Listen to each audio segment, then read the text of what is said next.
KGF taluk ಕಚೇರಿ ಆವರಣದಲ್ಲಿ ನಾಡಪ್ರಭು ಕೆಂಪೇಗೌಡರ ಜಯಂತಿ ಆಚರಣೆ ಬಗ್ಗೆ ಪೂರ್ವಭಾವಿ ಸಭೆಯನ್ನು ಆಯೋಜನೆ ಮಾಡಲಾಗಿತ್ತು. ಕಾರ್ಯಕ್ರಮ ಅಧ್ಯಕ್ಷತೆಯನ್ನು ವಹಿಸಿದ್ದ ತಹಶೀಲ್ದಾರ್ ಅವರ ನೇತೃತ್ವದಲ್ಲಿ ಒಕ್ಕಲಿಗ ಸಂಘದ ತಾಲೂಕು ಅಧ್ಯಕ್ಷರಾದ ಎಸ್.ಎನ್. ರಾಜಗೋಪಾಲಗೌಡ ಮಾತನಾಡಿ, ಪ್ರತಿ ವರ್ಷದಂತೆ ಈ ವರ್ಷವೂ ಕೆಂಪೇಗೌಡ ಜಯಂತಿಯನ್ನು ಅದ್ದೂರಿಯಾಗಿ ಆಚರಣೆ ಮಾಡಬೇಕು. ಎಲ್ಲ ಸರ್ಕಾರಿ ಕಟ್ಟಡಗಳ ಮೇಲೆ ದೀಪಾಲಂಕಾರವನ್ನು ಮಾಡಬೇಕು. ನಗರದ ಪ್ರಮುಖ ರಸ್ತೆಯಲ್ಲಿ ಕೆಂಪೇಗೌಡರ ಪುತ್ಥಳಿಯನ್ನು ಸ್ಥಾಪನೆ ಮಾಡಿ, ಇದೇ ಸಂದರ್ಭದಲ್ಲಿ ಪ್ರಗತಿಪರ ರೈತರಿಗೆ ಸನ್ಮಾನಿಸಿ ಗೌರವ ಸಲ್ಲಿಸಬೇಕೆಂದು ತಿಳಿಸಿದರು.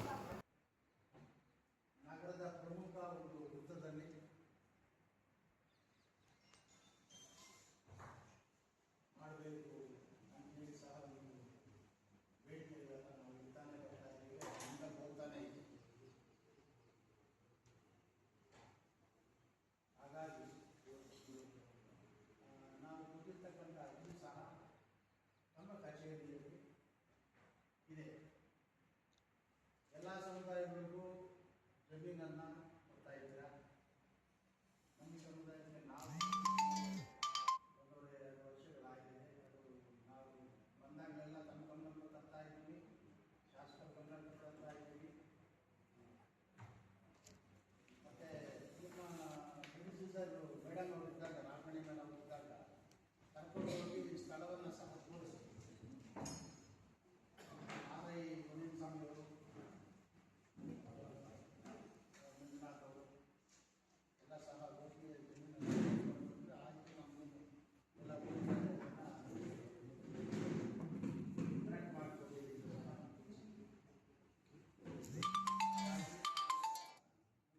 ಸಹ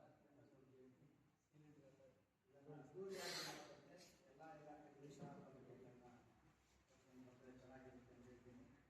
ಈಗಾಗಲೇ ಹೇಳಿದಂಗೆ ಎಲ್ಲ ಸರ್ಕಾರಿ ಕಚೇರಿಗಳಿಗೆ ವಿದ್ಯುತ್ ಅಲಂಕಾರ ಆಗಬೇಕು ಅಂತ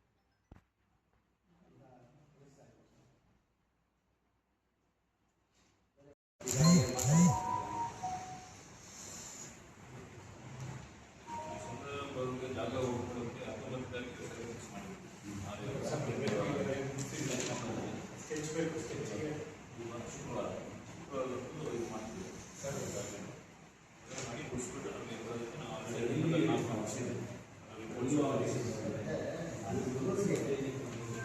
ಸರ್ವೇ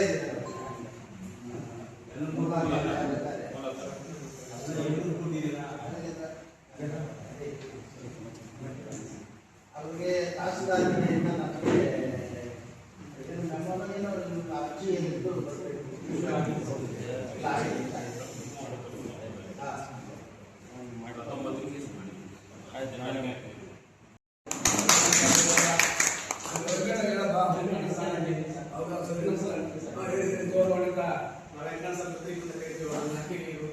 ಹಾಗಾಗಿ ಅವ್ರಿಗೆ ತಲೆಗಳನ್ನು ಮಾಡಿ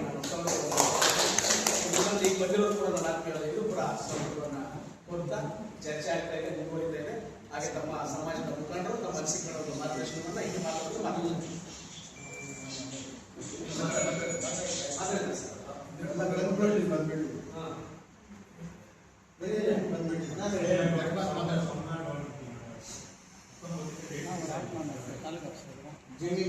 ಒಂದು ಎಲ್ಲ ವಿದ್ಯಾರ್ಥಿಗಳು ಎಮ್ಮೆಲ್ಲೆವರು ನಾವೆಲ್ಲ ಸರಿ ಎಲ್ಲ ಮಾಡಿಬಿಟ್ಟಿದ್ದೀವಿ.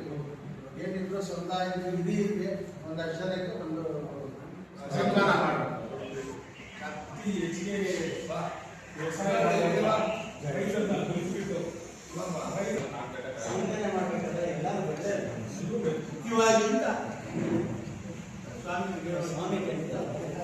ಅಧ್ಯಕ್ಷತೆಯನ್ನ ನಮ್ಮ ನೆಚ್ಚಿನ ಲೋಕಲ ಸೇರಿಸಲು ವಹಿಸಬೇಕಾಗಿತ್ತು. ಕಾರಣಾಂತರಗಳಿಂದ ಅವರು ಬರದೆ 19ನೇ ತಾರೀಕು ಬರ್ತೀನಿ ಅಥವಾ 19-20 ನಾನು ಎಲ್ಲ ಮುಖಂಡರನ್ನು ಕರೆಸಿ ಮಾತಾಡ್ತೇನೆ. ನೀವು ಈ ಒಂದು ಸಭೆಯನ್ನ ಪೂರ್ಣ ಮಾಡಿ ಅಂತ ಹೇಳಿ, ಯಾಕೆಂದ್ರೆ ಅನೇಕ ಕಾರ್ಯಕರ್ತರು ಬಂದಿರ್ತಾರೆ, ನಾಯಕರು ಬಂದಿರ್ತಾರೆ, ಲೇಟ್ ಆಗುತ್ತೆ ಅಂತ ಹೇಳಿ ಅದಕ್ಕೋಸ್ಕರ ಇವತ್ತು ಪೂರ್ವಭಾವಿ ಸಭೆ ಅಧ್ಯಕ್ಷತೆ ವಹಿಸುತ್ತಿರುವಂತ ನಮ್ಮ ಕೆಜಿಎಫ್ ಕಾಲೇಜಿಂದ ಬರ್ತಿರುವ ನಗರ ಸಹಕಾರ ಎಲ್ಲ ತಾಲೂಕು ಮಟ್ಟದ ಅಧಿಕಾರಿಗಳೇ ಮತ್ತು ಸಮಾಜದ ಮುಖಂಡರೇ. ಆದರೆ ಇವತ್ತು ನಾವು ಪತ್ರಿಕೆಯಲ್ಲಿ ಓದುವಾಗ ಒಂದು ತಾಲೂಕಿಗೆ ಒಂದು ಕ್ಷೇತ್ರಕ್ಕೆ 1 ಲಕ್ಷ ರೂಪಾಯಿ ಕೊಡ್ತೀವಿ ಅಂತ ಹೇಳಿ ಕೂಡ ಮಾನ್ಯ ಮುಖ್ಯಮಂತ್ರಿಗಳು ಅನೌನ್ಸ್ ಮಾಡಿದ್ರೆ ಅದ್ರ ಬಗ್ಗೆ ನಮಗೆಲ್ಲ ಸ್ಪಷ್ಟೀಕರಣ ಇಲ್ಲ. ಅದೇ ಮೇಲೆ ಬಂದರೆ ಅದ್ರ ಬಗ್ಗೆ ಸ್ಪಷ್ಟೀಕರಣ ಅದು ಸಿಗುತ್ತೆ. ಅದನ್ನು ಯಾವ ರೀತಿ ಇದು ಮಾಡಬೇಕು ಏನು ಹೇಗೆ ಅಂತ ಹೇಳಿ ನಾವು ಮುಂದಿನ ಯೋಜನೆ ಇದು ಮಾಡ್ಕೊಳ್ಳೋಣ. ಆದರೆ ನಮ್ಮ ಅಧ್ಯಕ್ಷರು ಇವರು ಟ್ರಸ್ಟ್ ಅಧ್ಯಕ್ಷರು ಮಾತಾಡಿದ್ರು, ಎಲ್ಲ ಆಫೀಸ್ಗಳಿಂದ ಒಂದೊಂದು ಮಾಡ್ಕೊಂಡು ಬನ್ನಿ ಅಂತ. ನನ್ನ ಅಭಿಪ್ರಾಯ ಆ ಥರ ಇಲ್ಲ. ಯಾಕೆ ಅಂತ ಹೇಳಿದ್ರೆ ಯಾವುದೋ ಒಂದು ಆಫೀಸಲ್ಲಿ 3 ಜನ 4 ಜನ ಇರ್ತಾರೆ.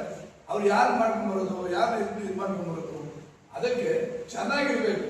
ಅದಕ್ಕೆ ನೀವು ನೋಡ್ಕೊಂಡು ಯಾವ ರೀತಿ ಅಂತ ಹೇಳಿದ್ರು 1 2 ಅಥವಾ ಆ ರೀತಿ ಅಥವಾ ನಮ್ಮ ಹಳ್ಳಿಯವರು ನಮ್ಮ ಜನಾಂಗದ ಯಾವ್ದಾದ್ರು ಹಳ್ಳಿಯ ಜಾತಿ ಜನ ನಾವು ಮಾಡ್ಕೊಂಡು ಬರ್ತೀವಿ ಅಂತ ಹೇಳ್ಬೇಕಾದ್ರೆ ನಾವು ನಮ್ಮ ವಕೀಲ ಸಂಘದ ವತಿಯಿಂದ ಕೂಡ ಏನಾದರೂ ಒಂದು 5,000 10,000 ಕೂಡ ಕೊಡೋದಕ್ಕೆ ನಾವು ಸಿದ್ಧರಾಗಿದ್ದೀವಿ. ಅದ್ರ ಬಗ್ಗೆ ತೀರ್ಮಾನ ಕೂಡ ತಗೊಂಡಿದ್ವಿ. ಯಾರಾದ್ರೂ ಮಾಡಿದ್ರೆ ಗ್ರಾಮಾಂತರ ಪ್ರದೇಶದಿಂದ. ಆದರೆ ಅದೇ ಅಧಿಕಾರಿಗಳು ಅಂತ ಹೇಳಿದ್ರೆ ಸಾಮಾನ್ಯ ಬೇರೆ ಬೇರೆ ಎಲ್ಲ ನೋಡ್ತೀವಿ ನಾವು. ಜನ ಇರಲ್ಲ, ಸುಮ್ಮನೆ ಪಿಡಿಒ ಏನಿರ್ತಾರೆ, ಇವೆಲ್ಲ ಮಾಡ್ಕೊಂಡು ಬರ್ತಾ ಇರ್ತಾರೆ. ಅದೆಲ್ಲ ಕೆಂಪೇಗೌಡರಿಗೆ ಅದು ಹೆಸರಿಗೆ ಕೆಟ್ಟ ಒಂದು ಕಳಂಕ ಆಗ್ತದೆ. ಅದಕ್ಕೋಸ್ಕರ ಏನೇ ಮಾಡಿದ್ರು ಕೂಡ ಅದ್ದೂರಿಯಾಗಿರ್ಬೇಕು, ಅದು ಚೆನ್ನಾಗಿದೆ ಅನ್ನೋ ಒಂದು ದಾರಿದೀಪವಾಗಿರ್ಬೇಕು. ಅದರ ಒಂದು ಇದು ಮೂಲದ ಉದ್ದೇಶ. ಯಾಕೆಂದ್ರೆ ಇಲ್ಲಿ KGF ತಾಲೂಕಲ್ಲಿ ನಮ್ಮ ಜನಸಂಖ್ಯೆ ಕಮ್ಮಿನೇ ಇರೋದು, ಒಕ್ಕಲು ಜನಾಂಗ ಕಮ್ಮಿ ಇರೋದು. ನಾವು 100 ಅಂತ ಹೇಳಿದ್ರು ಕೆಂಪೇಗೌಡರು ಅಲ್ಲಿ 48 ಪೇಟೆಗಳು ಮಾಡಿದ್ರು, 36 ಏನು ಮಾಡಿದ್ರು ಕೂಡ ಆಯಾ ಸಮುದಾಯದಲ್ಲಿ ಇವಾಗ ಆಯಾ ಸಮುದಾಯಕ್ಕೆ ಸೀಮಿತ ಆಗಿರ್ತಾರೆ. ಆ ಒಂದು ಇದಕ್ಕೋಸ್ಕರ ನಾವು ಏನೇನು ಮಾತಾಡೋಕ್ಕಾಗೋದಿಲ್ಲ. ನಾವೆಲ್ಲರೂ ಕೂಡ ನಾವು ನಮ್ಮ ಜನಾಂಗ ಎಷ್ಟು ಜನ ಇದ್ದೀವಿ ಇಲ್ಲಿ, ಯಾರು ಸಭೆ ಮಾಡ್ತಾರೆ ನಾವು, ಅದು ಅಧಿಕಾರಿಗಳು ಈ ಮಟ್ಟಕ್ಕೆಲ್ಲ ಇದ್ದಾರೆ, ಅವರೆಲ್ಲರೂ ಕೂಡ ಯಾರು ಇದು ಮಾಡೋದು. 1 ಜನ ನಾವು ಬರಬೇಕಾದ್ರೆ ನಾವೇ ಬರ್ದೇ ಇದ್ರೆ ಇನ್ನು ಅವ್ರದ್ದೆಲ್ಲ ಏನು ಮಾಡೋಕ್ಕಾಗುತ್ತೆ. ಅದಕ್ಕೋಸ್ಕರ ಸರ್ಕಾರಿ ಕಾರ್ಯಕ್ರಮ ಆಗಿದೆ. ಇದು ಸರ್ಕಾರಿ ಕಾರ್ಯಕ್ರಮ ಆಗಿರೋದ್ರಿಂದ ಮುಂದಿನ ಶುಕ್ರವಾರ ಶನಿವಾರ ಅಕಸ್ಮಾತ್ MLA ಅಧ್ಯಕ್ಷತೆಯಲ್ಲಿ ನಮ್ಗೆ ಏನು ಅನ್ನೋದನ್ನು ಒಂದು ಸ್ಪಷ್ಟೀಕರಣಕ್ಕೆ ಅವ್ರ ಮುಖಂಡತ್ವದಲ್ಲಿ ಆಗಲಿ ಅಂತ ಹೇಳಿ, ಅಥವಾ ಚೆನ್ನಾಗಿ ಮಾಡಬೇಕು. ಅದಕ್ಕೆ ಅವರು ಕೂಡ ಏನು ಮೊದಲಿಂದ ಕೂಡ ಸರ್ಕಾರಿ ಕಾರ್ಯಕ್ರಮವನ್ನು ಯಾವ ಎಷ್ಟೋ ಜಯಂತಿಗೆ ಮಾಡ್ಕೊಂಡು ಬರ್ತಾ ಇರ್ತಾರೆ. ಆ ಥರ ಚೆನ್ನಾಗಿ ಮಾಡಬೇಕು. ಅದಕ್ಕೆ ಒಂದು ಉತ್ಸವ ಮಾಡಬೇಕು, ಎಷ್ಟು ಮಾಡಬೇಕು ಏನು ಅಂತ ಬಿಡೋರೆಲ್ಲ ಮೊದಲಿಂದ ಕೂಡ ಸಮಿತಿಯನ್ನು ಮಾಡ್ಕೊಂಡಿದ್ದಾರೆ. ಅದರಲ್ಲಿ ನೀವು ಯಾರು ಇಟ್ಕೊಂಡು ಆ ಏನೇನು ಸಂಸ್ಥೆಯಲ್ಲಿ ಸೇರಿಕೊಂಡು ಯಾವ ರೀತಿ ಬೇಕಾದ್ರೂ ಅದನ್ನು ಮಾಡಿ ಇದು ಮಾಡಿದ್ರೆ ಚೆನ್ನಾಗಿರುತ್ತೆ ಅಂತ ನನ್ನ ಅಭಿಪ್ರಾಯ. ಯಾಕೆಂದರೆ ನಾನು ಜಿಲ್ಲಾ ಮಟ್ಟದಲ್ಲಿ ಜಿಲ್ಲಾ ವಕೀಲರ ಸಂಘದ ಸಂಸ್ಥೆಯಲ್ಲಿ ಉಪಾಧ್ಯಕ್ಷನಾಗಿದ್ದೀನಿ. ನಾವು ಸಾಮಾನ್ಯವಾಗಿ 10 ಗಂಟೆಗೆ ಅಲ್ಲಿಗೆ ಹೋಗ್ಬೇಕಾಗುತ್ತೆ. ಅಲ್ಲಿ ಸ್ವಾಮೀಜಿಗಳೆಲ್ಲ ಸೇರ್ತಾರೆ. ಬೇಕಾದ್ರೆ ಜನ ನಮ್ಮ ಸಮುದಾಯದವರು IAS ಆಫೀಸರ್ಸ್ ಅವ್ರನ್ನ ಕೂರಿಸೋದು ಅಂತೆಲ್ಲ ಇದೆ ಅಲ್ಲಿ. ಆ ಒಂದು ಕಾರಣಕ್ಕೋಸ್ಕರ ಇಲ್ಲಿ ಕೂಡ ಮಾಡೋದ್ರೆ ಅಡ್ಡಿ ಆತಂಕ ಏನಿಲ್ಲ. ಎಲ್ಲದಕ್ಕೂ ನಾವು ಸ್ಪಂದಿಸ್ತೇವೆ, ಏನೇನು ಕೂಡ ಕೇಳ್ತೇವೆ. ಯಾರಾದರೂ ಹಳ್ಳಿಯವರು ನಾವು ಮಾಡ್ತೀವಿ ಅಂತ ಹೇಳಿದ್ರೆ ನಮ್ಮ ಸಂಘದ ವತಿಯಿಂದ ಕೂಡ 10,000 ರೂಪಾಯಿ ಕೊಡೋದು ಅಂತ ಕೂಡ ತೀರ್ಮಾನ ಆಗಿದೆ. ಅದನ್ನು ಕೂಡ ಯಾರಾದರೂ ಮಾಡ್ತೀವಿ ಅನ್ನೋದ್ರಲ್ಲಿ ಚೆನ್ನಾಗಿ ಮಾಡ್ಕೊಂಬಂದ್ರೆ ಆ ಒಂದು ಸದುಪಯೋಗ ಕೂಡ ಪಡ್ಕೋಬಹುದು ಅಂತ ಹೇಳಿ ನಾವು ಹೆಚ್ಚಿಗೆ ನಾವು ಮಾತಾಡೋದು ಯಾರು ಹೇಳ್ಕೊಡೋದು ಅಂತ ಹೇಳಿ ಇದು ಮಾಡ್ಕೊಂಡ ನಾನು ಮಾತನಾಡ್ತೇನೆ. ಜೈ ಗುರುದೇವ್. ಇದ್ರೆ ಸಾಕು.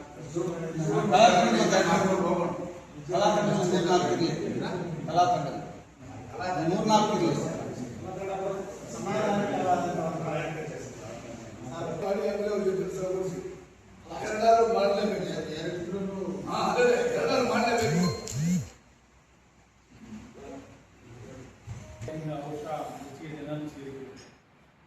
ಈ ಸಾರಿ ಒಂದು ಏನಾದ್ರು ಒಂದು ಅಟ್ರಾಕ್ಷನ್ ಇರಲೇಬೇಕಾಗ್ತದೆ.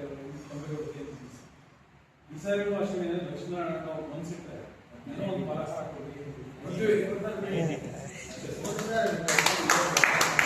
ಎಷ್ಟು ಜನಕ್ಕೆ ಬೇಕು ಅಂತ ಹೇಳು. ನೀವು ಎಷ್ಟು ಜನ ಅಂತ ಹೇಳಿದ್ರೆ 10 ಜನಕ್ಕೆ ಕೊಡ್ತೀವಿ.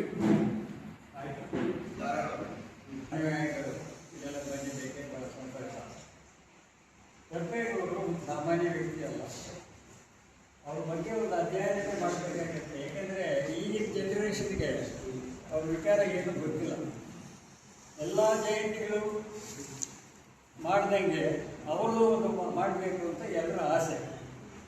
ಆದರೆ ಏನೋ ಕಾರಣವರ್ಸಿಗೆ ಆಗ್ತಾ ಇದೆ. ಈಗ ಬೇರೆ ಕಾಲದ ಮೇಲೆ ಒಂದೊಂದು ದೇವರು ಅವ್ರದ್ದು ಡೇಟ್ ಆಫ್ ಬರ್ತು ಅದು ಅಂತೇಳಿ ಬೆಂಗಳೂರಿಗೆ ಸ್ಥಿತವಾಗಿಬಿಟ್ಟಿದೆ. ಅದು ಕೆಂಪೇಗೌಡರ ಒಂದು ಫೌಂಡೇಶನ್ ಅದು ಆಗಬಾರ್ದಾಗಿತ್ತು. ಏಕೆಂದರೆ ಇವತ್ತು ಬೆಂಗಳೂರು ಅಷ್ಟು ಚೆನ್ನಾಗಿ ಬೆಳೆದಿದೆ ಅಂತ ಹೇಳಿದರೆ ಅದು ಕೆಂಪೇಗೌಡರ ಒಂದು ಆಶೀರ್ವಾದ. ಅವರು ಅಧ್ಯಯನ ಬಹಳ ಇಂಪಾರ್ಟೆಂಟು. ಭಾಳ ಜನಕ್ಕೆ ಅದು ಅಧ್ಯಯನ ಗೊತ್ತಿಲ್ಲ ಅಂದ್ಕೊಳ್ಳುತ್ತೆ. ಅವ್ರು ಎಲ್ಲಿ ಹುಟ್ಟಿದ್ರು, ಎಲ್ಲಿ ಬೆಳೆದರು, ಅವ್ರು ಯಾಕೆ ಅಷ್ಟು ಹೆಸರು ಬೆಂಗಳೂರಿನಲ್ಲಿ ಹೆಸರು ತಗೊಂಡು ಈಗಲೂ ಅವ್ರು ಮಾಡಿರ್ತಕ್ಕಂಥ ಮೊನ್ನೆ ಕೂಡ ಪೇಪರ್ನಲ್ಲಿ ನೋಡಿದೆ, ಚಿಕ್ಕಪೇಟೆ, ಬಲೆಪೇಟೆ, ಅದೆಲ್ಲ ಅವ್ರಿಗೆ ಇರ್ತಕ್ಕಂಥ ಒಂದು ಹೆಸರುಗಳು ಇವತ್ತಿಗೂ ಅದು ಚೇಂಜ್ ಆಗಿಲ್ಲ, ಹಂಗೆ ನಡ್ಕೊಂಡು ಹೋಗ್ತಾ ಇದೆ. ಅದೇ ಕನ್ನಡದಲ್ಲಿ ಅಲ್ಲಿ ಬೇರೆ ಆ ಚಿಕ್ಕಪೇಟೆ ಬಳೆಪೇಟೆಯಲ್ಲಿ ಒಂದೊಂದು ದಾರಿಯಲ್ಲಿ ಒಂದೊಂದು ಬೀದಿಗೆ ಒಬ್ಬೊಬ್ಬರು ಜಾತಿಯವರಿದ್ದಾರೆ. ಮಾರ್ವಾಡೀಸ್ ಇದ್ದಾರೆ, ಮುಸ್ಲಿಮ್ಸ್ ಇದ್ದಾರೆ, ಒಕ್ಕಲಿಗರಿದ್ದಾರೆ, ರೆಡ್ಡಿಗಳಿದ್ದಾರೆ, ಆಮೇಲೆ ಹಿಂದೂ ಅನೇಕರಿದ್ದಾರೆ. ಅಂತ ಜಾತಿಯ ಅಂತ ವ್ಯಕ್ತಿಗೆ ನಾವು ಜಾತಿ ಅಭಿಮಾನ ತೋರಿಸಬಾರ್ದು ದಯವಿಟ್ಟು. ಒಂದು ನ್ಯಾಷನಲ್ ಲೀಡರು, ಬೆಂಗಳೂರಿಗೆ ಫೌಂಡರ್ ಲೀಡರು, ಅದನ್ನು ಒಂದು ನಾವು ಮರ್ಯಾದೆ ತಗೊಂಡು ಈ ಒಂದು ಮುಂದಿನ ಜನರೇಷನ್ಗೆ, ಮುಂದಿನ ಪೀಳಿಗೆಗೆ ಕೆಂಪೇಗೌಡರು ಯಾವುದು ಏನು ಮಾಡೋದು ಅಂತ ತಿಳಿಸ್ಬೇಕು ಅಂತೇಳಿ ನಮ್ಮೆಲ್ಲರೂ ಬೇಡ್ಕೊಂಡು ನಾನು ಮಾತಾಡೋದಕ್ಕೆ ನಾನು ಪರ್ಮಿಷನ್ ಕೊಟ್ಟಿದ್ದಕ್ಕೆ ನಿಮ್ಮೆಲ್ಲರೂ ಗಮನಿಸಿ ಜೈ ಹಿಂದ್, ಜೈ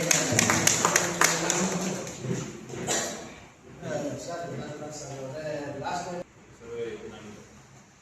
ಎಲ್ಲ ದೀಪಾಲಂಕಾರಗಳು ಮಾಡಬೇಕು. ಸರ್ಕಾರಿ ಕಚೇರಿಗಳಲ್ಲಿ ದೀಪಾಲಂಕಾರ ಎಲ್ಲ ಇಲಾಖೆ ಬಗ್ಗೆ ಪುತ್ಥಳಿ ಪ್ರತಿಷ್ಠಾಪನೆ ಬಗ್ಗೆ ಬಸ್ ಸ್ಟ್ಯಾಂಡ್ ಒಂದು ಜಾಗ ನೋಡಿದ್ದಾರೆ ಮತ್ತು ಇನ್ನೊಂದು ಸರ್ಕಲ್ ಅಂತ ಇದೆ. ಸರ್ಕಲ್ ಹತ್ರ ಮಾಡಿ ಒಂದು ಅಡ್ವಾಂಟೇಜ್ ಅಲ್ಲಿ ಕೆಂಪೇಗೌಡ ವೃತ್ತ ಅಂತ ಮಾಡೋ ಚಾನ್ಸಸ್ ಇರುತ್ತೆ. ಅದಕ್ಕೆ ಫಸ್ಟ್ ಪ್ರಯಾರಿಟಿ ಅಲ್ಲೇ ಒಂದು ಬಗ್ಗೆ ಡಿಸ್ಕಷನ್ ಮಾಡ್ಬೋದು. ಸಾಂಸ್ಕೃತಿಕ ಕಾರ್ಯಕ್ರಮದ ಬಗ್ಗೆ ಕಲಾತಂಡಗಳನ್ನ ಕನ್ನಡ ಸಂಸ್ಕೃತಿ ಇಲಾಖೆಯವರಿಗೆ ಸಮನ್ವಯ ಸಾಧಿಸ್ಬಿಟ್ಟು ಅವರ ಕ್ರಮಕ್ಕೆ ಹಿನ್ನೆಲೆ ಅವರನ್ನು ಮಾತಾಡೋದಕ್ಕೆ ನಾವು ಉಪನ್ಯಾಸಗಳನ್ನು ಕಳಿಸೋದ್ರ ಬಗ್ಗೆ ಇಲ್ಲ ಈ ಮೀಟಿಂಗ್ ಇಲ್ಲ ಒಂದು ಸೆಮಿನಾರ್ ಥರ ಕಳಿಸ್ಬೋದು. ಕೆಂಪೇಗೌಡರ ಬಗ್ಗೆ ವಿಚಾರಧಾರೆಗಳನ್ನ ತಿಳಿಸ್ಕೊಡೋದಕ್ಕೆ ಒಳ್ಳೆ ಸ್ವಲ್ಪ ಯಾರು ಗೊತ್ತೇ ಸಜೆಷನ್ ಮಾಡಿ ಅವ್ರನ್ನೇ ಕಳಿಸ್ತಾರೆ. ಮತ್ತೆ ಲಾಸ್ಟ್ ಟೈಮ್ ಯಾರು ಕಳಿಸಿ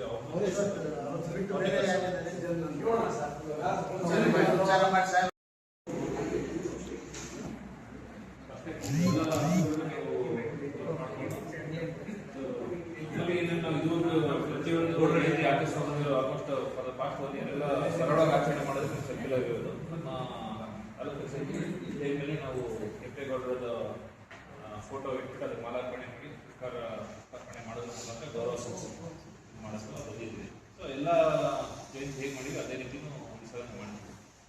ಸೊ ಅಂತ ಹೇಳ್ತಾ ನಾನು 10 ಜನ ಸಾಧಕರಿಗೆ ಸನ್ಮಾನ